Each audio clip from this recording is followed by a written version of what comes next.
Good morning Telangana. నేను సంగప్ప. పత్రికలో వచ్చిన ముఖ్యమైన వార్తల్లో అంటే అన్నింటిలో కూడా ప్రధానంగా ఉన్నటువంటి బ్యానర్ జిహెచ్ఎంసీ ఎలక్షన్ షెడ్యూల్ నిన్న రిలీజ్ అయింది. ఆ షెడ్యూల్కి సంబంధించిన వార్తలు తీసుకున్నాయి. ఫిబ్రవరి 2న జిహెచ్ఎంసీ ఎన్నికలు జరగబోతున్నాయి. తర్వాత 5వ తేదీన రిజల్ట్ రాబోతుంది. ఇది ప్రధానంగా ఉన్నది. అయితే ఈ రిజర్వేషన్ల విషయంలో కాంగ్రెస్ పార్టీ అభ్యంతరం తెలుపుతుంది. రిజర్వేషన్ల విషయంలో అవకతవకలు జరిగాయి, చాలా తక్కువ చేశారు, దామాషా పద్ధతిన రిజర్వేషన్ ఇవ్వలేదని చెప్పి వీళ్ళు ప్రతిపక్ష పార్టీలను కూడా కంప్లైంట్ చేశాయి ఎలక్షన్ కమిషన్కి. అది కూడా మరో వార్తగా ఉంది. ఇక రెండో వార్త చూసినట్టయితే నిన్న రామోజీ ఫిల్మ్ సిటీలో జరిగినటువంటి ఒక బిల్డర్ల సదస్సులో సీఎం కేసీఆర్ మాట్లాడారు. నిర్మాణ రంగంలో మనం చైనాను ఆదర్శంగా తీసుకొని ముందుకు పోవాల్సిన అవసరం ఉందని చెప్పారు. తర్వాత ప్రధానమంత్రి నరేంద్ర మోడీ ప్రగతిశీల ప్రధానిగా ఉన్నారు, ఆయనకు అందరూ సపోర్ట్ చేయాల్సిన అవసరం ఉంది, ప్రతిపక్షాలు కావాలని రాద్ధాంతం చేయకూడదు, నిర్మాణాత్మకంగా ఉండాలని చెప్పి కూడా చెప్పారు. అది కూడా ప్రధానంగా ఉన్నటువంటి మరో వార్త. ఈ అంశాలపై చర్చించేందుకు స్టూడియోలో టీడీపీ నుంచి అధికార ప్రతినిధి దుర్గాప్రసాద్ గారు, తర్వాత టీఆర్ఎస్ నుంచి సీనియర్ నేత మాజీ ఎంపీ మంద జగన్నాథం గారు, తర్వాత బీజేపీ నుంచి కృష్ణసాగర్ గారు. ముందు కృష్ణసాగర్ గారు, షెడ్యూల్ వచ్చింది, రిజర్వేషన్ కూడా నేను అంతకుముందు ఇచ్చేశారు, కానీ రిజర్వేషన్ల మీద కొంత అభ్యంతరాలు చెప్తున్నాయి ప్రతిపక్షాలు. తర్వాత ఇన్ని రోజులేమో ఎప్పుడు జనం ఎదురు చూశారు, ప్రతిపక్షాలు కూడా ఎప్పుడన్నారు, తర్వాత ఇప్పుడే వద్దన్నారు. ఇప్పుడు ఎట్లా చూస్తారు? ఇప్పుడు అన్ని పార్టీలు సిద్ధంగా ఉన్నట్టేనా? ఇప్పుడు ఈ షెడ్యూల్కి అన్ని పార్టీలు తొందరగా రెడీ అయితే అనుకోవచ్చా? అంటే పార్టీలు సిద్ధంగా ఉండొద్దనేదే కదా వాళ్ళ వ్యూహం. వ్యూహం అనొచ్చు, కుట్ర అనొచ్చు. వ్యూహానికంటే కుట్రనే బెటర్ వర్డ్. ఎందుకంటే వ్యూహం అంటే ఇప్పుడు సూర్యాస్తమైనాక యుద్ధాలు కూడా ఆగిపోతుండే. అంటే ఒక రాజకీయంలో ఒక రాజనీతి అనేది ఉంటుంది, నీతి ఉంటుంది, తర్వాత ఒక సాంప్రదాయం ఉంటుంది, ఒక లెవెల్ ప్లేయింగ్ ఫీల్డ్ ఉంటుంది. ఇవన్నీ ప్రజాస్వామ్య స్పిరిట్కి అద్దం పట్టే విధంగా ప్రజాస్వామ్యం నడుస్తుంది. సరే, దాని తర్వాత అనైతికతతోని ఓటర్లను కొనడం, దాని తర్వాత పార్టీలలో ఇటు అటు మారడం, ఇవన్నీ జరిగినాయి, నేను కాదంటలేను. కానీ basic fabric, basic spirit of ప్రజాస్వామ్యాన్నే దెబ్బతీస్తే ఎట్లా అండి? నాకు అర్థం కాదు. అది కూడా కొత్త రాష్ట్రంలో ఒక కొత్త పార్టీ ప్రభుత్వంలో ఉన్నప్పుడు, అది కూడా ఉద్యమ పార్టీ అని పిలుచుకున్నప్పుడు, ఉద్యమ నాయకుడి కింద ఉన్నప్పుడు. అంటే ఇప్పుడు వచ్చిన షెడ్యూల్లో కూడా అభ్యంతరాలు అదే అంటున్నా కదా. ఇప్పుడు గంట ముందు రిజర్వేషన్లు ఇచ్చి గంట తర్వాత ఎవరైనా నోటిఫికేషన్ పెడతారని ప్రపంచంలో నన్ను పెడతారండి అట్లా? అంటే ఏందన్నట్టు మీరు ఏం చెప్పబోతున్నారు? బ్లేటెంట్గా మీరు ఎవరు ఏం చేసినా ఫరక్ పడది, ఇది నా రాజ్యం, నా ఇష్టం వచ్చినా నడుస్తుంది, ఇక్కడ ఒక రాజ్యాంగం ఉండదు, ఇక్కడ ఒక పద్ధతి ఉండదు, ఇక్కడ ఒక నియమం ఉండదు, నీతి ఉండదు అని ఓపెన్గా చెప్పబడుతుంది. ఎక్కడైనా ప్రపంచంలో చూసినండి నోటిఫికేషను ఫర్ ఇప్పుడు రిజర్వేషన్లు, వార్డ్ రిజర్వేషన్ ఇచ్చినాక అట్లీస్ట్ ఒక 2 రోజులు టైం. పాపం అమాయకమైన పార్టీలు ఈ రాష్ట్రంలో 2 రోజులు ఇస్తాడు, దాని తర్వాత నోటిఫికేషన్ ఇస్తారు అని అందరూ అనుకుంటున్నారు. 2 రోజులు ఎక్కడ, 2 గంటలు కూడా ఇవ్వలే. అంటే ఇప్పుడు ఎక్కడికి వెళ్ళి అభ్యర్థులను ఎత్తుకోవాలి, ఎక్కడికి వెళ్ళి నామినేషన్లు వేసుకోవాలి, ఎట్లా? ఇప్పుడు ఆ బీసీ ఎక్కడెక్కడైతే రిజర్వేషన్లు చేసినారో దానికి కూడా ఒక ప్రాతిపాదిక లేదు. ఎక్కడైతే వాళ్ళు గెలవాలనుకుంటున్నారో అక్కడ రిజర్వేషన్లు, ఎక్కడైతే వాళ్ళు గెలిచే శక్తి లేదో అక్కడ ఓపెన్ కేటగిరీలు, ఎక్కడైతే గెలవాలనుకుంటున్నారో వాళ్ళకి ఆల్రెడీ అభ్యర్థులు పెట్టుకుని వాళ్ళు మొత్తం ఎంటైర్ బ్యాక్గ్రౌండ్ వర్క్, మొత్తం హోంవర్క్ అంతా డైనింగ్ టేబుల్ మీద చేసుకున్నారు. ఈ మొత్తం రిజర్వేషన్ల ప్రక్రియ మీరు చూస్తే ఎంత కుట్రపూరితంగా ఉన్నది అంటే, రిజర్వేషన్లే కాదు, మొదటి నుంచి కూడా లక్షల మంది ఓటర్లను తీసేయడం దగ్గరికి మొదలైంది. ప్రమాణ స్వీకారం చేసిన నెక్స్ట్ మినిట్ నుంచి కేసీఆర్ గారికి ఒకటే ఆలోచన, హైదరాబాద్ని జయించడం ఎలా. రాష్ట్రాన్ని జయించడం, హైదరాబాద్ని జయించలేకపోయినా 2 సీట్లు వచ్చినాయి. మరి ఇప్పుడు హైదరాబాద్ని జయించకపోతే రేపు పొద్దున జిల్లాలలో 2019లో మనకి ఓట్లు పడకపోతే 24 అసెంబ్లీ సీట్లని ఎట్లా మనం కైవసం చేసుకోవాలి? అంటే పవర్లకు రాగానే పర్పెచువలీ పవర్లో ఉండడానికి తప్పించి వేరేది ఏం లేదు. అక్కడ అది స్టార్ట్ చేస్తే మీరు కోర్టుకి ఏమని చెప్పినారు? ఎఫిడవిట్లా, స్పెషల్ ఎఫిడవిట్లా మీరు చెప్పింది ఏంటంటే 200 నుంచి 170 సీట్లకి మేము పెంచుతామని చెప్పినారు. అది చేయలే. వార్డ్ రీడిస్ట్రిబ్యూషన్ అనేది ఉందో, వార్డ్ బౌండరీస్ మీ ఇష్టం వచ్చినట్టు మీరు డైనింగ్ టేబుల్ మీద చేసుకున్నారు, అది మీకు తెలుసు. రిజర్వేషన్లు మీకు తెలుసు. అక్కడ 2 జీవోలు పాస్ చేసి, మొన్న జీవోకి దాని పరిస్థితి ఏమైందో మీరు హైకోర్టులో చూసినారు. హైకోర్టు ఇది అప్రజాస్వామికం ఇదని చెప్పడం జరిగింది. ఇది ఇట్లా చేసే పరిస్థితి కాదు, మీరు 15 రోజులు కుదించలేరు, 21 రోజుకి మళ్ళీ చేయండి అంటే 21 రోజులకు చేయాల్సి వచ్చింది. మళ్ళీ హైకోర్టు మీకు ఫిబ్రవరి దాకా గడువు ఇచ్చింది. మీరు పెట్టుకున్న రిక్వెస్ట్ మీద గడువు ఫిబ్రవరి ఎండ్ దాకా ఇస్తే 2వ తారీఖు నాడే. అంటే వాళ్ళకి ఏంటంటే ఇక్కడ ఇష్యూ కోర్టు చెప్పినా, రాజ్యాంగం చెప్పినా, ఎవరు చెప్పినా ఇక్కడ వినే పరిస్థితుల్లో ఎవరు లేరు. వారు కొన్ని డేట్స్ పెట్టుకున్నారు. చండీ యాగం ఎప్పుడు చేయాలి, ఎందుకు చేయాలి, ఎంతమంది ఆందోళన పిలవాలి, ఎంతమంది తెలంగాణ చండీ యాగానికి ఇక్కడికి ఏమైనా సంబంధం ఉందా? మీ చర్చలో చండీ యాగం ఏమనుకుంటున్నారు మరి మీరు? ఇప్పుడు ఓపెన్ గా పబ్లిక్ గా ఎంఐఎం తోని కలిసి కనిపించాను అనుకోండి, చెట్టాపట్టాలు వేసుకుని ఇంతమంది తిరుగుతుంటారు. ఇప్పుడు తిరుగుతలేరు. మీరు ఒక సంవత్సరం నుంచి గుర్తుపట్టండి, సంవత్సరం నుంచి విజిబుల్ గా కనబడరు ఎక్కడ. ఎందుకు అంటే మళ్ళీ ఆయన మెజారిటీ హిందూ ఓటు పోతే కష్టం కదా. కాబట్టి ఇప్పుడు ఎట్లా మనం డిస్టెన్స్ చేసుకోవాలి? వినండి ఒక్క నిమిషం. చండీ యాగంలో ఎవరెవరిని పిలవాలి? నాగార్జునని పిలవాలి, ప్రసాద్ గారిని పిలవాలి, పెద్ద పెద్ద ఆంధ్ర నాయకుల్ని పిలవాలి. ఎందుకు అంటే మన కేటీఆర్ గారు చెప్పే మా మిత్రుడు, మేము ఆంధ్ర ఓట్లతోనే గెలవబోతా ఉన్నాం. మరి ఇంతకు ముందు మరి సొరకాయ అంట్రీ, అనగపకాయ అంట్రీ, ఇదంట్రీ అదంట్రీ, మరి మేధావులు ఉన్నారా అంట్రీ, లేరంట్రీ, అసలు ఆంధ్రోళ్ళకి మేధావులే లేరంట్రీ, అసలు ఆంధ్రోళ్ళు లంకల రాక్షసులు అంట్రీ. మరి అంతా మళ్ళీ దాని తర్వాత ముళ్ళుతో తీస్తామంట్రీ, ఇప్పుడు మళ్ళా వాళ్ళతోనే ఓటు పడతాయి అంటే అదే నోటుతోనే ముళ్ళు తీస్తామంటారు. అంటే ముళ్ళుతో ముళ్ళు తీసుకు పోయి ముళ్ళు గుచ్చుతాంది. నేను ఒకటే చెప్తా ఉన్నా, ఇప్పుడు మీరు ఎన్ని సర్కస్లు జిమ్మికులు చేసినా మీ చిహ్నం అంబాసిడర్ కారు, మామూలు కారు. అంబాసిడర్ కారు ఎంత స్పీడ్ పోవాలో అంత స్పీడ్ పోతే టైర్లు ఇంజిన్ అంత కరెక్ట్ ఉంటుంది. ఒక్క నిమిషమే అంబాసిడర్ కార్ తీసుకొని మీరు 0 to ఇప్పుడు వాళ్ళు 0నే కదా జిహెచ్ఎంసీలా 0 to 109 seconds లో పోతా అంటే మరి కారు పరిస్థితి ఏమవుతుంది అనేది ఆలోచించుకోవాలి. మీరు ఎన్ని కుట్రలు చేయండి, రేపు పొద్దున మేము క్లియర్గా చెప్తా ఉన్నాం, మేము 85-90 సీట్లకి తక్కువగా వచ్చే పరిస్థితే లేదు. Right sir, okay. So 90 సీట్లకి Bharatiya Janata party TDP alliance ఈ రోజు గెలుచుకోబోతా ఉన్నది. మీరు ఎన్ని కుట్రలు పనినా కూడా 90 సీట్ల కంటే మేము తక్కువ వచ్చే పరిస్థితి లేదు. ఓకే. చర్చలో కాంగ్రెస్ నుంచి ఎమ్మెల్యే రామ్మోహన్ రెడ్డి గారు కూడా వచ్చారు. మీ దగ్గరకు వస్తాను. ముందు జగన్నాథం గారు మీరు రెండు దాదాపు ఒకటే పక్షం కదా. రిజర్వేషన్ల విషయము కావాలని కుట్ర చేసినారు, మీరు టైం ఇవ్వకుండా వేరే పార్టీలకు అభ్యర్థులను పెట్టుకునేందుకు రెడీ చేసుకోవడానికి అవకాశం ఇవ్వకుండా చేయాలని ఫస్ట్ ఆరోపణ. దాని గురించి మాట్లాడండి. ఇంకో విశ్వసాగర్ గారు చాలా బాగా విశ్లేషించారు, చాలా బాగా మాట్లాడారు. టెక్నికల్ గా బలంగా ఉన్న పాయింట్స్ కూడా చెప్పినారు. అదే ఆయన బలమైన పాయింట్లన్నీ వాళ్ళకి చాలా వీక్ అయిన పాయింట్లు ఆయనే చెప్పాడు. మేమేమన్నాము,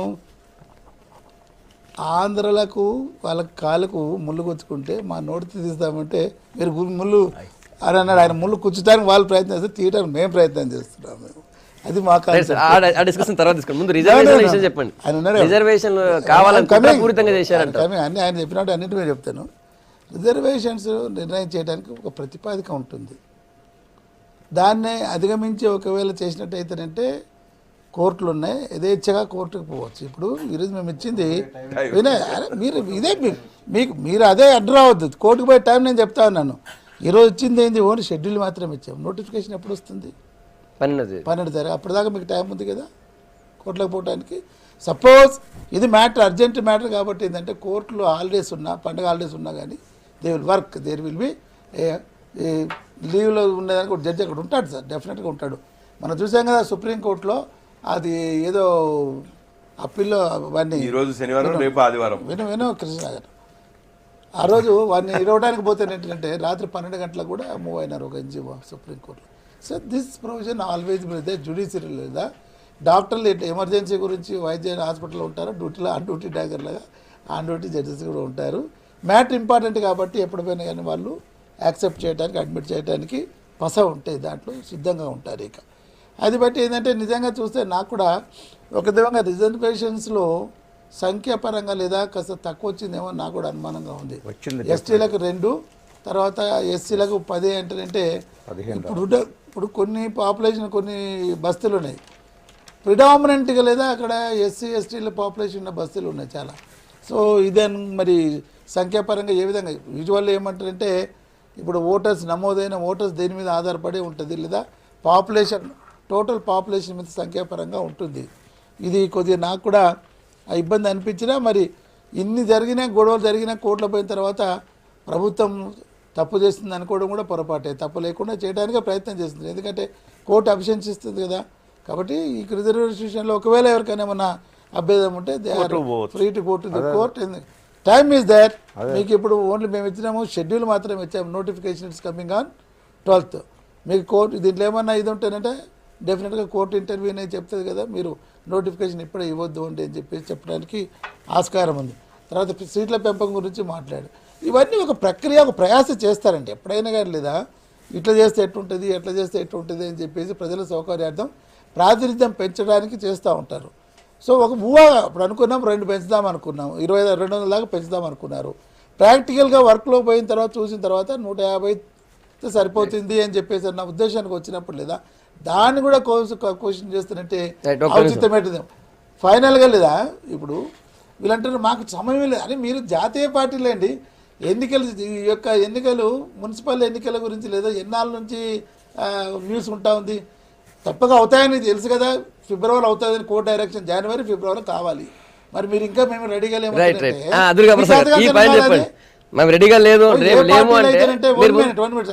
ఎవరైతేనంటే మాకు టైం ఇవ్వలేదు, మాకు చేసుకోవాలంటే ఏ పార్టీలు అయినా కానీ లేదా అన్వేషింగ్స్ ఉంటే రెడీగా ఉండవలసిన నైతిక బాధ్యత. సంగప్ప గారు, ఎన్నికలు వీళ్ళు జీవో తీసుకొచ్చి పెడతామని చెప్పినా కూడా 2 రోజులకు కూడా మేము ఎన్నికలకు సిద్ధంగానే ఉన్నామని చెప్పాం. ప్రజలతోటి ఓట్లు వేయించుకొని పోవాలని చెప్పి రెడీగానే ఉన్నాం. కానీ వీళ్ళు క్యాండిడేట్ వెతుక్కోవాల్సిన అవసరం లేదు. ఇవాళ బీజేపీ తెలుగుదేశం అలయన్స్ లో రెడీగా క్యాండిడేట్స్ ఉన్నారు, అంతా ఉన్నారు. కానీ వీళ్ళు చేసినటువంటి అకృత్యాలు ఏంటంటే ఎదుటి ప్రతిపక్షాలకి క్యాండిడేట్లని స్క్రీనింగ్ చేసుకోవడం కానీ వాళ్ళకి టైం ఇవ్వకుండా ఆదరాబాదరా. ఇవాళ నేను ఏమంటే ఈ రిజర్వేషన్ ఇవాళ నిన్న సాయంత్రం 4 గంటలకు వచ్చిన రిజర్వేషను ఆల్రెడీ వీళ్ళ దగ్గర 15 రోజుల క్రితమే వీళ్ళ దగ్గర ఉంది రిజర్వేషన్. ఎక్కడ ఏ వార్డులో ఏ క్యాండిడేట్ వస్తాడు, ఏ క్యాస్ట్ వస్తుందని. ఇంకోటి రిజర్వేషన్లో కూడా పెద్దలు మాట్లాడాలా. సామాజిక వర్గానికి అన్యాయం జరుగుతున్నప్పుడు మీరు మాట్లాడాలా. ఇవాళ ఏం మాట్లాడారు మీరు అదే మాట్లాడినట్టు మాట్లాడారు. ఇవాళ ఎస్సీ రిజర్వేషన్ లో చాలా అన్యాయం జరిగిందండి. ఇవాళ 2011 సెన్సస్ తీసుకోలేదు. 2011 సెన్సస్ అక్కడ ఉన్నా కూడా 2011 సెన్సస్ ప్రకారం బీసీ రిజర్వేషన్ లేదు, ఎస్సీ రిజర్వేషన్ లేదు. మామూలుగా పాత ఉన్నటువంటి రిజర్వేషన్ ఇచ్చిరని కమిషనర్ గారు చెప్తారు. అంటే పాత 33% బీసీకి ఇచ్చినారు. ఎస్సీ రిజర్వేషన్ ఉంటే ఉన్న దాంట్లోనే ఇప్పుడు ఎస్సీకి రిజర్వేషన్ ఉన్న దాంట్లో ఇస్తే ఇంకా 2% రావాలా, మినిమం 12% రావాలా. మీరు క్యాల్కులేషన్ వేసుకొని చూడండి. మీరు పార్టీ పరంగా ఏంటంటే మీరు అధికార పార్టీ పక్షాన్ని ఉన్నారు కాబట్టి మీ నాయకులకు చెప్పాల్సినటువంటి అవసరం ఉంది. ఇంత అప్రజాస్వామ్యం అండి, నాకు అర్థం కాదు. మీరు ఇవాళ గెలవటం కోసం అని చెప్పి ఇవాళ 200 సీట్లు. ఒక విషయం చెప్తా అండి, ఢిల్లీలో ఎస్టీ రిజర్వేషన్ లేదు, మీరు ఇలా ఒకటి సంగప్ప గారు, వీళ్ళు 200 సీట్లు చేస్తామని ఎందుకు వెనక్కి తగ్గారు? 200 సీట్లు ఎప్పుడైతే అవుట్స్కట్లో ఉన్నటువంటి ఈ ఏదైతే సెగ్మెంట్స్ పెరుగుతాయో ఆటోమేటిక్గా బలం ఎప్పుడైతే పెరుగుతుందో ఆ బలం పెరిగినప్పుడు ఇది మనం కైవసం చేసుకోలేము. ఇవాళ ఆల్రెడీ 38 ఓట్లు ఇండైరెక్ట్గా తెచ్చుకొని ఉన్నారు. ఇవాళ ఇక మేము గెలవాల్సింది మేము ఒక 25 గెలిచి ఎంఐఎం ఒక 25 గెలిస్తే చాలు అని. కానీ మీరు ఎన్ని కోరికలు ఉన్నా సరే ఇవాళ బీజేపీ తెలుగుదేశం అలయన్స్ లో 95 సీట్లు గెలవబోతున్నాం మేము. ఇంకోటిసారి ఇవాళ ఇవాళ కేటీఆర్ గారు నిన్న మాట్లాడతారు. ఏమండి, రాజకీయ ఎత్తుగడలు ఓట్ల కోసమే మాట్లాడతారా? మీకంటే ఒక పరిపాలన కానీ ఒక నిబద్ధత కానీ, మీరు ఎదుగుతున్న లీడరు, ఈ రాష్ట్రానికి ఎంతో భవిష్యత్తు ఉందని మీ ఫాదర్ నిన్ను తయారు చేస్తా ఉన్నాడు. నువ్వు నిన్న ఏం మాట్లాడావు? తెలుగు రాష్ట్రంగా పెడతాను, చలో పెట్టు, మేము తెలుగుదేశం ఏం అభ్యంతరం రాష్ట్రాల్లో ఉన్నారు కాబట్టి తెలంగాణ రాష్ట్రంలో కూడా మీ పార్టీ పేరు తెలుగు రాష్ట్రంగా పెట్టుకుంటే తెలుగుదేశం పార్టీగా మేము ఆహ్వానిస్తున్నాం. మేము కూడా అదే చెప్తున్నాం. తెలుగు ప్రజలంతా ఒకటే, భౌగోళికంగా విడిపోయాం కానీ ప్రజలంతా ఒకటే. ఇవాళ మీరు మా బాటలోకి వచ్చారు. మీరు ఇదే తెలుగుదేశం పార్టీని ఆంధ్ర పార్టీ అని చెప్పి అక్కడ పార్టీ అని అన్నోళ్ళు ఇవాళ తెలుగు పార్టీ అని పెట్టుకోవాల్సిన పరిస్థితి గ్రేటర్ ఎన్నికల కోసం వచ్చిందని అడుగుతా ఉన్నాం మిమ్మల్ని. నేనేమంటే మీరు స్వచ్ఛందంగా నిజంగా ఇవాళ కేటీఆర్ గారు నిన్న ప్రకటించారు. ఇది కేటీఆర్ గారి ప్రకటన, ముఖ్యమంత్రి గారి ప్రకటన. ముఖ్యమంత్రి గారు ఒకవేళ దీని మీద సైలెంట్గా ఉంటే మెంట్కి దాన్ని ఆనర్ చేయాల్సిందే ఖచ్చితంగా. దాన్ని మేము మనస్ఫూర్తిగా స్వాగతిస్తున్నాం. నిజంగా కూడా కేటీఆర్ రాజమండ్రిలో పోటీ చేస్తున్నాడు. నేనేమంటున్నంటే రాజమండ్రిలో కాదు, నువ్వు తెలుగు పార్టీగా మార్చు, కృష్ణా జిల్లా తీసుకుపోయి నిన్ను పోటీ చేపిస్తాను, నేనే చేపిస్తా. నేను అది కూడా చెప్తానన్నా. కాబట్టి మంచి వాతావరణం, ఇట్లా కలిసిపోదాం, తెలుగు ప్రజలంతా కలిసిపోదాం, మంచిది. కానీ మీరు ఎన్నికల వరకు ఇవన్నీ సీమాంధ్ర గమనిస్తా ఉన్నారు. ఈ రిజర్వేషన్కి సంబంధించి నిన్న మీరు ఆల్రెడీ ఎలక్షన్ కమిషన్కి కంప్లైంట్ కూడా ఇచ్చారు. అవును. ఏం అభ్యంతరం ఏంది? మీ అభ్యంతరం ఏంది? ముఖ్యంగా గతంలో ఉన్నటువంటి ఏదైతే ఓల్డ్ సెన్సస్ ప్రకారం ఏదైతే వాళ్ళు క్రైటీరియా తీసుకోవడం జరిగిందో దాని ప్రకారంగా ఏంటంటే ఇక్కడ కొన్ని సామాజిక వర్గాలు ముఖ్యంగా ఎస్సీలకు కానీ ఎస్టీలకు కానీ ఎంత ప్రాధాన్యత రబ్బించాలో, ఎన్ని డివిజన్స్ అయితే వాళ్ళకి కేటాయించాలనో అన్ని డివిజన్స్ రాలేదు అని చెప్పి ఇప్పుడు మన అధికార పార్టీ తరఫున ఉన్న పార్లమెంట్ సభ్యులు జగన్నాథం గారు కూడా ఒప్పుకోవడం జరిగింది. ఇది చాలా నేను ఇంకోటి కూడా చెప్పా, క్రైటీరియా ప్రకారమే చేసి ఉంటారు, పాపులేషన్ బట్టి చేస్తారని. పాపులేషన్ లేకుండా సీట్లు ఎక్కడ ఇస్తారు? వచ్చిందని చెప్పారు కానీ మళ్ళీ ప్రభుత్వం మీద నాకు అనిపించింది ఇబ్బంది కాదు. ఇప్పుడు ఒకటే నేను చెప్పాను అయితే జనాభా ప్రకారం ఇబ్బంది, కానీ ఏంటంటే పాపులేషన్ మీద చేస్తారు కాబట్టి పాపులేషన్ బట్టే చేసి ఉంటారు. Otherwise ముఖ్యంగా ఈ సామాజిక వర్గాల వాళ్ళు ఆర్థిక రాజకీయ సమానత్వం మూలంగానే మేము జవజీవన స్రవంతిలో రావాలనే ఉద్దేశంతో ఎన్నికల్లో పోటీ చేయాలని చెప్పి ఎంతో శ్రమించి వాళ్ళు మొత్తం తయారు చేసుకున్న సందర్భం లోపల ఈరోజు చాలా బాధతో ఉన్నారు. ఖచ్చితంగా ఈ టీఆర్ఎస్ ప్రభుత్వానికి గుణపాఠం చెప్పడానికి ఖచ్చితంగా వీళ్ళంతా కూడా రేపు ఎన్నికల్లో ఈ అధికార పార్టీకి వ్యతిరేకంగా, ఎందుకంటే ఆచరణకు అమలుకు సాధ్యం కాని హామీలు ఇచ్చి ఓటర్లను ప్రభావితం చేయడానికి, ఎక్కడైతే వాళ్ళు ఓట్లు పడవని అనుకుంటున్నారో వాళ్ళని ఓటర్లను తొలగించడం నుంచి ఒక ప్రణాళికాబద్ధంగా ఈరోజు టీఆర్ఎస్ ప్రభుత్వం చేస్తున్న కార్యక్రమంలో భాగంగా ఇది కూడా ఇంతకు ముందు ఇప్పుడు ఇద్దరు బీజేపీ టీడీపీ వాళ్ళు చెప్పారు ఆంధ్ర వాళ్ళ ఓట్ల కోసమో లేదా అక్కడ తెలుగు గురించి మాట్లాడుతుంటే అట్లా అన్నప్పుడు వాళ్ళకి ఇంకా ఓటు తీసేయాల్సిన అవసరం ఏముంటుంది? అట్లా అనగానే అంటే వాళ్ళకి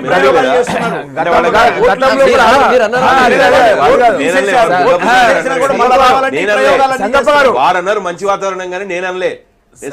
ఇప్పుడు సంగప్ప గారు ఒక విషయం, గతంలో ఆంధ్ర వాళ్ళను జాగో బాగో అనడం జరిగింది.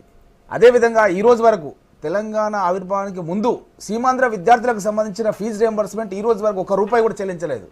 ఇవన్నీ ఒక పక్కన అదే విధంగా పెట్టేసి నేను పోయి భీమవరం నుంచి పోటీ చేస్తా అని చెప్పి కేటీఆర్ చెప్తే సీమాంధ్రులు అంతా టీఆర్ఎస్కి ఓటేస్తారంటే అది వాళ్ళ విఘ్నతకే వదిలేయాల్సిన అవసరం ఉంది. ఎందుకంటే గతంలో మీరు ఏ విధంగా చేశారు, ఈరోజు ఎందు గురించి ఈ విధంగా మాట్లాడుతున్నారు, ఎందుకు ఓటర్లను తొలగించే కార్యక్రమం చేశారు?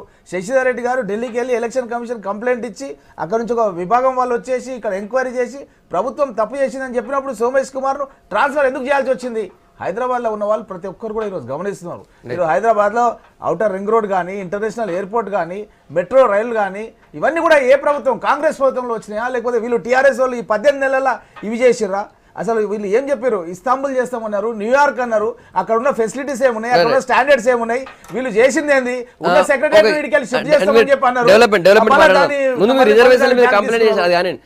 జయరాధం గారు, దళితులకి గిరిజనులకి అన్యాయం జరిగింది అనేది ఇప్పుడు అందరూ ఇప్పుడు వస్తుంది సార్. అదే కనీసం 15 నుంచి 16 సీట్లు రావాలి ఎస్సీలకి, రాలేదు. అంటే హైదరాబాద్లో ఉన్నటువంటి దళిత ఓటర్లు వాళ్ళందరూ అనుకుంటారు కదా మాకు ప్రాతినిధ్యం వహించేందుకు ఒక 16 మంది వస్తారనుకుంటారు, మీకు 10 మంది వస్తున్నారు. సో ఎస్టీలకు సంబంధించిన 5, 6 రావాలంటున్నారు. సో కేవలం 2 ఇచ్చారు.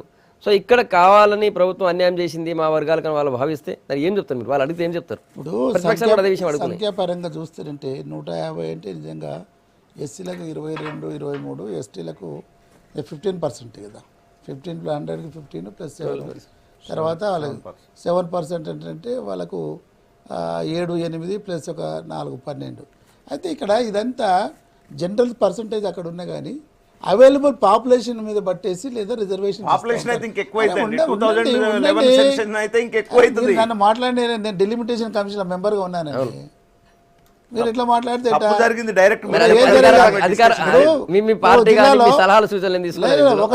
ఒక జిల్లాలో ఏముంటుంది అంటే ఎస్సీ పాపులేషన్ చూస్తారు.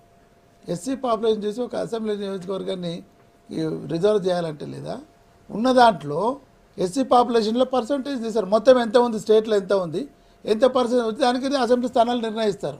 సేమ్ ఇదే క్రైటీరియా కూడా ఇప్పుడున్న పాపులేషన్ బట్టే చేసి ఉంటారు. దాని తప్ప నేనేంటంటే నేను జనరల్గా పాపులేషన్ ఇంత పెరిగింది అంటున్నారు. ఈ మధ్యకాలంలో ఇప్పుడే 2-3 నెలలు దాదాపు 2.5 కోట్ల జనాభా పెరిగిందని చెప్పేసి మొన్న ఏదో పేపర్లు చదివాం మనం. ఈ 2-3 నెలల్లో ఒక ఏదో పేపర్లు చదివాను నేను. 65 కోట్లు కాదు, 65-70 లక్షలు ఉన్న పాపులేషన్ 1 కోటి దాటిపోయింది హైదరాబాద్ పాపులేషన్ చెప్పి నేను 3 4 డేస్ బ్యాక్ చదివాను. కంప్లీట్ మీరు హైదరాబాద్ లో ఉన్న దళిత గిరిజనుల విషయం వదిలేసి మీరు వేరే మాట్లాడుతున్నారు. మీకు అర్థం కాకపోతే అది హైదరాబాద్ లో దళిత ఓటర్లకి గిరిజన ఓటర్లకి ఉన్న క్రైటీరియా ఎట్లుంటే చెప్తా ఉన్నాను. అది మీరు వినకుంటే ఎట్లా? వాళ్ళకి చెప్పండి, ఓటర్లు వింటున్నారు. మేము చెప్పేది మనం కాదు, ఓటర్లు వింటున్నారు. డిలిమిటేషన్ కమిషన్ లో క్రైటీరియా చెప్తాను ఏ విధంగా రిజర్వేషన్ నిర్ణయిస్తారు. నేనేం చెప్పాను ముందే, ఒక విధంగా చూస్తానంటే పాపులేషన్ చూసినప్పుడు ఎక్కువ రావాలేమో అన్న భావన నాలో ఉన్నా కానీ క్రైటీరియా ప్రకారం చేసి ఉంటారని చెప్పి క్రైటీరియాను అధిగమించి ఎవరు కూడా పోలేరు. దాన్ని మీరు కోర్టులో ఛాలెంజ్ చేయండి. ఒకవేళ కనుక మేము కనుక తప్పు చేసి ఉంటే కోర్టు డెఫినెట్గా మాకు మొట్టకాయలు వేస్తుంది. ఉన్న పాపులేషన్కి అనుగుణంగా కన్నా మేము తక్కువ ఇచ్చింటానంటే నేనేమన్నా జనాభా పరంగా రావాల్సి ఉండనేమో అని అన్నాను. కానీ అయితే ఒకటి ఇది ఇప్పుడు ఢిల్లీలో అసలు ఎస్టీల రిజర్వేషనే లేదని చెప్పారు ఒకప్పుడు. ఎందుకంటే ఎస్టీ పాపులేషన్ డేలకనే అటువంటి పరిస్థితి ఇక్కడ ఉండడానికి ఆస్కారం ఉందేమో. అది పాపులేషన్ లేరు ఉండే అవకాశం లేదు అంటారా? తక్కువ ఉండొచ్చు కదా. రైట్. కృష్ణసాగర్ గారు పోయిస్తున్నాను. కృష్ణసాగర్ గారు ఇంకా టైం ఉంది, మీకు అభ్యంతరం అంటూ కోర్టు పొండి అంటున్నారు. దానికి సంబంధించి రిజర్వేషన్లకు సంబంధించి సరే దామాషా ప్రకారం రావాలనుకుని ఇప్పుడు దామాషా ప్రకారం ఇప్పుడు ఒక మెసేజ్ వచ్చింది 22 రావాల్సింది, SC STలో కలిపి 22 రావాలని ఒక మెసేజ్ వచ్చింది ఇప్పుడు అంటున్నారు. అదే వాళ్ళు అంటున్నారు క్రైటీరియా వేరే ఉంటుంది కదా, మరి క్రైటీరియా బట్టి చేసి ఉంటారని చెప్పి జగన్నాథం గారు అన్నారు. ఇప్పుడు ఈ రిజర్వేషన్ల ఎంటైర్ ప్రక్రియ ఏకపక్షం తప్పుల తడక. అది తప్పుల తడక ఎందుకు అయింది అంటే ఏదో బై డిఫాల్ట్ కాలే, బై డిజైన్ అయింది. అంటే అదో నేను అందుకనే చెప్పిన అది వ్యూహం కాదు, ప్రణాళిక కాదు, మంచి పదాలు అవి. ఇది కుట్రపూరితంగా జరగడం జరిగింది. సో ఈ కుట్ర ఏంది అంటే దళితులు వీళ్ళకి ఓట్లు వేయరు. ఎందుకు ఏరు అంతే. ఎందుకంటే ఇది దళితుడిని ముఖ్యమంత్రి చేస్తానన్నాడు, చేసిండా? ఈ రోజు దాకా రాష్ట్రంలో దళితులకి, పేద వర్గాలకి, అణగారిన వర్గాలకి వీళ్ళు చేసింది ఏంది? ఇక్కడ రాష్ట్రంలో విడిచిపెట్టండి, సిటీలో కూడా చేయలే కదా. ఈ 2 సంవత్సరాల సిటీలో మీరు ఏం చేసిండ్రు? ఏం చేయలే. కాబట్టి ఇక్కడ ఏంది అంటే కుట్రపూరితంగా తగ్గించిండ్రు. ట్రైబల్స్కి కూడా, ఎస్టీకి కూడా 2 సీట్లు ఇస్తారండి. ఇక్కడ వీళ్ళకి 5 సీట్లు అంటే ఇప్పుడు 22 సీట్లు రావాల్సిన దగ్గర ఇంత కుదించడంలా వాళ్ళ అంతర్యం ఏందో బయటపడ్డది క్లియర్గా. కాబట్టి నేను అనేది ఏంటంటే ఒక రిజర్వేషన్ విషయమే కాదు సంగప్ప గారు, ఇక్కడ నేను అదే చెప్పిన లెవెల్ ప్లేయింగ్ ఫీల్డ్ అన్నది ప్రజాస్వామ్యంలో స్పిరిటు. ఎంత అగ్రెసివ్ పార్టీ అయినా కూడా ఈ దేశంలో ఎప్పుడు కూడా ఇట్లాంటి ప్రక్రియల భాగం కాలేదు. అంటే నేను చెప్తా ఉన్నా, వాళ్ళకి ఉచిత సలహా ఇస్తా ఉన్నా, ఇంత దూకుడు పనికిరాదు. ఎందుకంటే మీరు ఎడుదిక్కు దూకుతున్నారు అనేది కూడా చూసుకోవాలి కదా. మనం గొయ్యిలోకి దూకుతున్నామా, బాయిలోకి దూకుతున్నామా, ఎటు దూకుతున్నారు మీరు? ఇంత అగ్రెషన్ ఎక్కడికి వెళ్ళి వచ్చింది మీకు? ఉన్నటువంటి సడన్గా ఉద్యమ పార్టీ నుంచి రాజకీయ పార్టీగా మారిందంటారు. ఉద్యమప్పుడు కూడా రాజకీయాలే చేసిండ్రు, మారిందంటారు. ఇంత రాజకీయమా మరి? అంటే ఎవరు చేయనంత రాజకీయమా? లల్లూ ప్రసాద్ యాదవ్ కూడా చేయడు ఇట్లాంటి రాజకీయాలు. చేస్తే ఏమవుతుంది తర్వాత అది తెలుస్తుంది. నేను ఒకటి మాట చెప్తా ఉన్నా, ఇక్కడ ఒక సాంప్రదాయం ఉంటుంది, ఒక ప్రక్రియ ఉంటుంది. వీళ్ళు చేసింది ఏంటంటే తెలంగాణ రాష్ట్ర సమితి పార్టీగా, ప్రభుత్వంగా కూడా అటు సాంప్రదాయాన్ని పాటిస్తలేరు, ఇటు ప్రక్రియని కంప్లీట్ చేస్తలేరు. ప్రక్రియ ఏంది? సరే మీకు ఒక హక్కు ఉన్నది, మీకు మీరే ఇవన్నీ చేయొచ్చు అని. సాంప్రదాయం ఏమున్నది? మీరు ఒకసారి అఖిల పక్షాన్ని పిలిచినరా? ఇంత ఎంటైర్ ఎపిసోడ్ జరిగింది, కొత్త రాష్ట్రం వచ్చింది, డిలిమిటేషన్ అవసరం ఉండే, రిజర్వేషన్లు అవసరం ఉండే. ఒక అఖిల పక్షాన్ని పిలిచి మీకు అడిగేంత ఓపెన్నెస్ లేదు, మ్యాగ్నానిమిటీ లేదు, మీకు అసలు ప్రజాస్వామ్య స్పిరిట్ లేదు. మీరు ఈరోజు పోయి ఓట్లు అడగంగానే మీరు అందరినీ కొనుక్కున్నారు కాబట్టి ప్రైస్ ట్యాగ్ తోని ఈ రోజు మిడిల్ లెవెల్ లీడర్స్ హైదరాబాద్ లో ఆ పార్టీ ఇన్ఛార్జ్ తిరుగుతున్న కేటీఆర్ గారు అంటున్నారు. అదే మీరు చెప్పండి, కేటీఆర్ గారు ఏమంటారు? మొత్తం హైదరాబాద్ లో ఉన్న వాళ్ళందరూ కూడా ముఖ్యంగా సెటిలర్, మీరు సెటిలర్ వాళ్ళకి వేయరు, ఆంధ్రలో ఓట్ల కోసం ఎంత ప్రయత్నం చేసిన వాళ్ళు వేరు అంటున్నారు. ఆంధ్ర సెటిలర్ అందరూ కూడా మొత్తం మా వెంటనే ఉన్నారని చెప్పారు. దానికి సంబంధించి నేను కూడా కామెంట్ చేశారు. ఇప్పుడు నేనైతే ఆంధ్ర సెటిలర్లు, తెలంగాణ సెటిలర్లు అన్నానండి. ఎందుకంటే మహబూబ్నగర్ నుంచి కూడా చాలా మంది వలస వచ్చిన వాళ్ళు ఇక్కడ ఉన్నారు, తెలంగాణ 10 జిల్లాల నుంచి కూడా వలస వచ్చిన వాళ్ళు ఇక్కడ ఉన్నారు. నేను అనేది ఏంటంటే ఏ ఓటర్ కూడా వేయరు మీకు అంటున్నా. ఎందుకు వేయాలని అడుగుతా ఉన్నా నేను. అంటే మీరు ఈరోజు ఆ మూలికలలో తిరగా అన్ని ఫోటోలు పెట్టుకొని బోర్డుల మీద, ఇప్పుడు ధర్మేంద్ర వెనకాల ఒక ఫోటో, ధర్మేంద్ర ఒక ఫోటో, అమితాబ్ బచ్చన్ తో ఒక ఫోటో, రాజ్ కుమార్ తో ఒక ఫోటో పెట్టుకుని వాళ్ళు ఏం చేస్తారంటే మనం చేయని అన్ని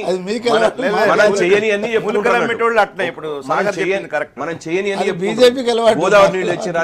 మీరు గోదావరి నీళ్ళు తెచ్చిరా? మీరు కృష్ణా నీళ్ళు తెచ్చిరా? మీరు మెట్రో తెచ్చిరా? మీరు ఏం చేసినని అన్ని ఫోటోలు పెట్టుకున్నారు అక్కడ. ఇంకొక విషయం, వీళ్ళు సుప్రీం కోర్టు ఆర్డర్ ని కూడా వైలేట్ చేసిండ్రు. సుప్రీం కోర్టు చాలా రీసెంట్ గా ఆర్డర్ ఇస్తే ఈ రోజు అరవింద్ కేజ్రీవాల్ మొహం చూపించుకోకుండా ఉత్తమ మఫ్లర్ పెట్టి అడ్వర్టైజ్మెంట్ ఇస్తా ఉన్నాడు. ఎందుకంటే చీఫ్ మినిస్టర్ గవర్నమెంట్ యాడ్స్ లో ఉండొద్దు అని క్లియర్ ఆర్డర్ ఉన్నది. మేము దాన్ని ఛాలెంజ్ చేస్తాం తప్పకుండా.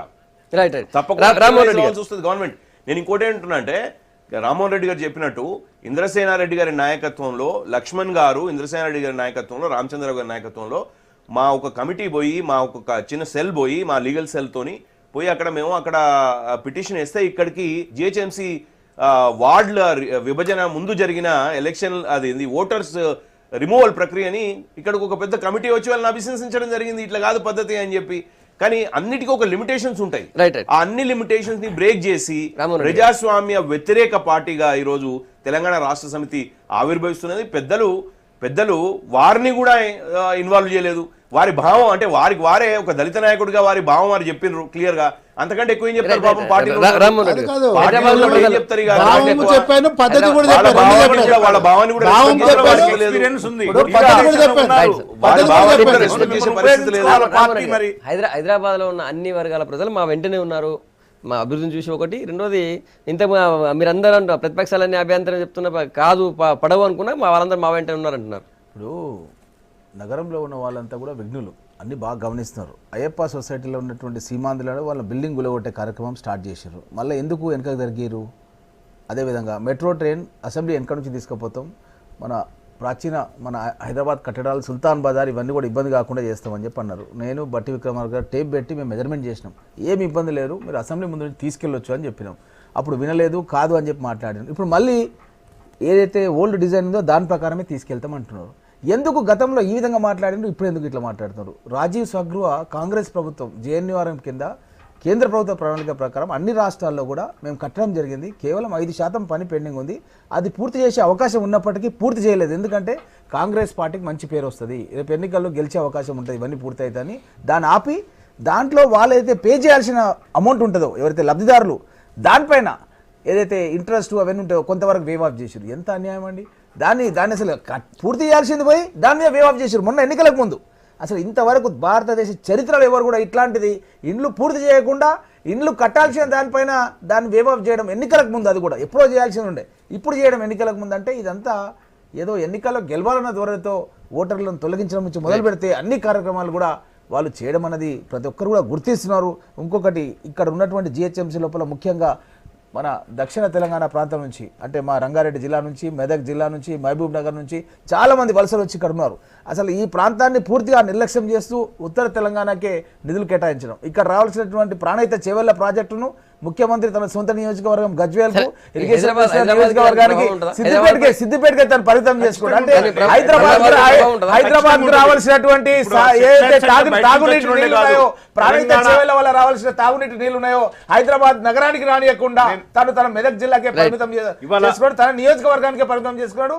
అదే విధంగా మేము తీసుకొచ్చినటువంటి గోదావరి జలాల దగ్గర పోయి కేటీఆర్ ఫోటో దిగిండు, నవ్వుతున్నారు జనాలు. అసలు గోదావరి జలాలు నువ్వెక్కడి నుంచి తీసుకొచ్చినావు, దానికి టెండర్ ఎప్పుడు పిలిచినాం, నిధులు ఎప్పుడు ఖర్చు పెట్టినావు, నువ్వు ఎంత ఖర్చు పెట్టినావు? టీఆర్ఎస్ ప్రభుత్వం వచ్చిన తర్వాత గోదావరి జలాలకు మీరు ఎన్ని నిధులు ఖర్చు పెట్టారు, శ్వేతపత్రం విడుదల చేయమని చెప్పి గారు రామ్మోహన్ గారి దగ్గరికి నేను ఒకటి యాడ్ చేస్తున్నా. ఇవాళ సెటిలర్స్ ఆంధ్ర వాళ్ళు ఇక్కడ వచ్చి ఉంటాం కాదు, తెలంగాణ ఉన్నటువంటి 5 జిల్లాలు చుట్టుపక్కల, మా నల్గొండ కావచ్చు, మహబూబ్ నగర్ కావచ్చు, ఇవన్నీ వచ్చి చుట్టుపక్కల అవుట్స్కట్స్ లో ఉన్నారు. వీళ్ళంతా కూడా ఇదంతా కూడా నేను దేని చెప్తున్నంటే, ఏదైతే ప్రాణహిత చేవెళ్ల నీళ్లు హైదరాబాద్కు రాకుండా చేసినాడో ఈ ముఖ్యమంత్రి గారు, ఖచ్చితంగా ఓటు ద్వారా వాళ్ళు కూడా చూపించబోతున్నారు. ఇవాళ ఖచ్చితంగా వాళ్ళ మనసుల్లో కూడా ఉంది, ఈ ముఖ్యమంత్రి చేస్తున్నది ఎంత స్వార్థంగా అతని జిల్లాకు తీసుకుపోతున్నాడు. ఇవాళ రంగారెడ్డి హైదరాబాద్ గోదావరి ఆయన ఏది పైపులు వేసుకొని బొమ్మలు పెట్టుకోగానే కాదండి, ప్రజలకు అంతా తెలుసు ఎవరు ఏం చేశారు. ఇక్కడ కృష్ణా జలాలు ఎవరు తీసుకొచ్చినారు, గోదావరి జలాలకి కాంగ్రెస్ పార్టీ ఏం చేసింది, కృష్ణా జలాలని తెలుగుదేశం పార్టీ ఎట్లా తీసుకొచ్చిందని ప్రజలంతా చూస్తా ఉన్నారు. ఇవాళ ఒకటే అండి, రిజర్వేషన్ గురించి పెద్దలు మాట్లాడారు. నిజంగా నేనేమంటున్నంటే, పెద్దలు డీలిమిటేషన్ కమిటీలో సెంట్రల్లో ఉన్నప్పుడు ఆ ప్రభుత్వం ఉపయోగించుకోవాల్సిన అవసరం. నేనేమంటున్నా, ఎస్సీ రిజర్వేషన్ వారు చెప్పినట్టే, ఈవెన్ సంఖ్యాపరంగా చూసినా తప్పే వచ్చింది, జనాభా పరంగా చూసినా కూడా తప్పే వచ్చింది.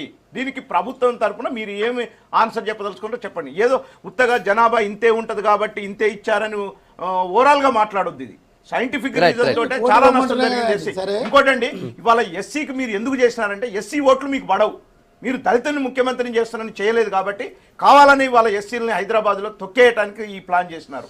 రిజర్వేషన్ కూడా సరిగ్గా ఇవ్వలేదు.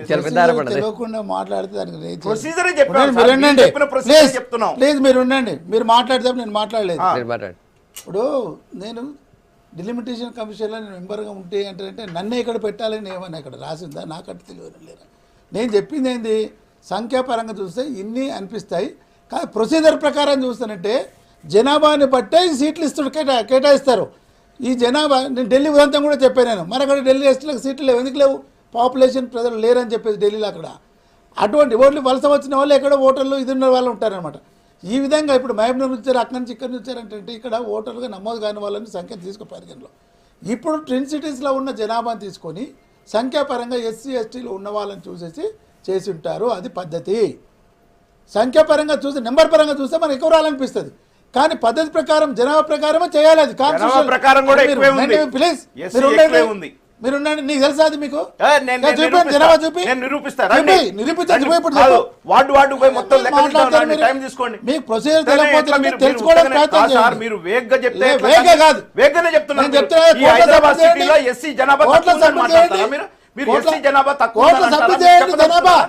మీరు చెప్పదలుచుకున్నారా? కోట్ల ఎస్సీలే లేరు హైదరాబాద్ లో చేయండి. చెప్పదలుచుకున్నారా? కోట్ల సభ్యులు, నేను జనాభా హైదరాబాద్ లేరన్నా, మీరు ఎస్సీ జనాభా ప్రకారం లేరన్నా.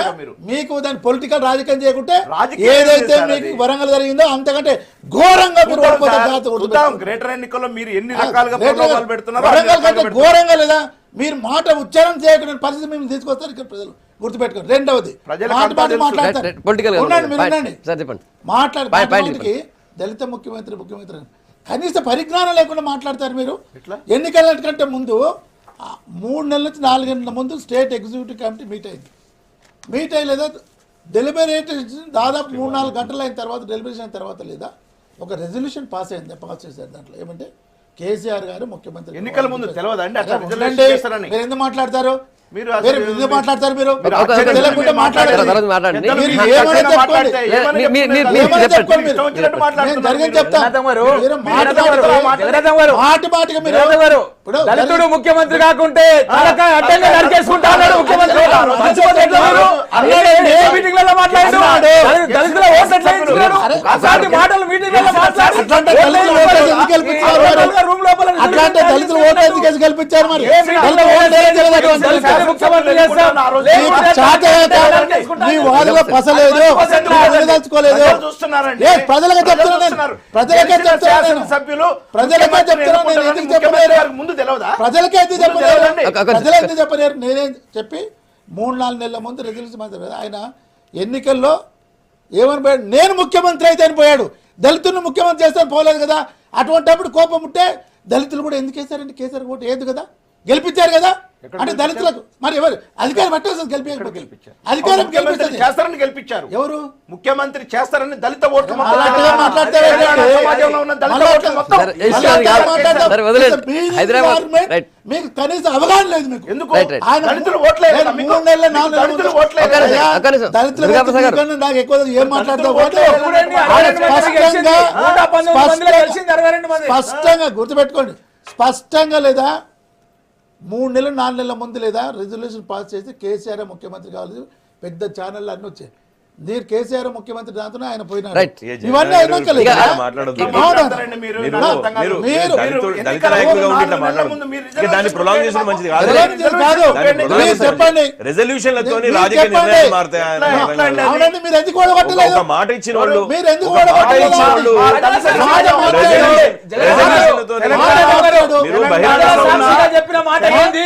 నాలుగు గోడల మధ్యలో చేసింది ఏంది? అరే! ప్రజలు ఆలోచన చేస్తున్నారు ఈరోజు. అట్లా మాట్లాడితే ప్రజల సాక్షిగా ఏ మీటింగ్ లో పోయినా చెప్పింది ఏంది? డిస్కషన్ అంతా. నాలుగు గోడల మధ్యలో అయ్యా, ఒకరి తర్వాత రామ్మోహన్ రెడ్డి గారు, ఒకరి తర్వాత. నాలుగు గోడలు- గొంతు నొక్కేయడం జరిగింది. నాలుగు- ఒకరి- మీరు ఒకరి- ఎంత అరుచుకున్నా, ఇంకొక విషయం. ఎంత అరుచుకున్నా రైట్. మీ పార్టీకి అందరూ అందరూ కూడా కాదు. గుర్తిస్తారు. ఇప్పుడు మీ పార్టీకి సాగర్ జగన్మోహన్ ఒక్క రెడ్డి నిమిషమే. ప్రధానమంత్రి అయిన హిస్టరీ మందగారు, చరిత్ర మందగారు, మీకు ఉంది. మందగారు. అది మర్చిపోలేదు జనం. మందగారు. జగన్, మీరు నిమిషం. జగ్జీవన్ ఆ పార్టీ ప్రధానమంత్రి నుంచి దేశానికి త్యాగం చేసిన పార్టీ కాంగ్రెస్ ఇందిరా పార్టీ గాంధీ గారిని కాంగ్రెస్ పార్టీ జగ్జీవన్ ప్రధానమంత్రి సాగర్ గారు. ఇప్పుడు చరిత్ర మీద జరిగిన మందగారు, మాట్లాడలేదు. మందగారు. జగన్ గారు. దేశం గురించి ఒకరి రామ్మోహన్ రెడ్డి గారు, ఒక్కొక్క- ఏం త్యాగం? ఇక్కడ సోమవారం గురించి త్యాగం మీరు అనవసర ఇష్యూ డివైడ్ చేశారు. ఎమర్జెన్సీ ఎందుకు పిలిచారు? ఇప్పుడు ఎమర్జెన్సీ ఒక్క నిమిషం, ఎందుకు ఒక్క పిలిచారు? డివైడ్ చేశారు. ఒక్క నిమిషం. ఎమర్జెన్సీ ఎందుకు పిలిచారు? ఒక మీ దళిత- స్వార్థ గురించి ఒక్క నిమిషం, కాపాడు. సాగర్, సాగర్. ఒక దళిత నాయకుడుగా మంద గారు దాన్ని వెనకేసుకురావడం తప్పదు. ఎందుకంటే బహిరంగ సభలలో మాట్లాడిన దాన్ని రెజల్యూషన్ ద్వారా తీసేస్తామని వెనకేసుకురావడానికి దాన్ని వారు వెనకేసుకొచ్చుడు వాస్తవానికి అది different. వారికి మంచిది కాదు. Yes. ఇంకోటి చెప్తాను, రాజయ్య గారిని ఎందుకు తీసేసి ఇప్పటిదాకా చెప్పినరా? ఒక దళిత నాయకుడిని డిప్యూటీ సీఎం చేసి ఆ దళిత నాయకుడిని Right. ప్రెరగేటివ్ అంటే ఏమన్నా Yes. ఒక ప్రక్రియ ఉన్నదా? Prerogative chief అంటే minister is not responsible. Right. ఇప్పుడు ఆ చర్చకు పోయి టైం లేదు సాగర్ గారు. థ్యాంక్ యూ సాగర్ గారు. మొత్తానికైతే దళిత నాయకుడిని కరేపాకు తీసేసినట్టు తీసేసి అది ప్రొరగేటివ్ అంటే మరి ప్రొరగేటివ్ అయింది. ఆయన ప్రొరగేటివ్ థ్యాంక్ యూ సాగర్ గారు. ఆ చర్చలకు పోలే మరి టైం కూడా అయిపోయింది. రామ్మోహన్ రెడ్డి గారు, మంద జగన్నాథం గారు, దుర్గాప్రసాద్ గారు గుడ్ మార్నింగ్ తెలంగాణ అభిప్రాయాలు పంచుకున్నందుకు. నిజానికి రాష్ట్రంలో బాగా చలి పెరిగింది, కానీ హైదరాబాద్ లో మాత్రం ఒక్కసారి షెడ్యూల్ రావడంతో పొలిటికల్ హీట్ పెరిగింది. రేపు మళ్ళీ చర్చలకు వెళ్దాం. Stay tuned.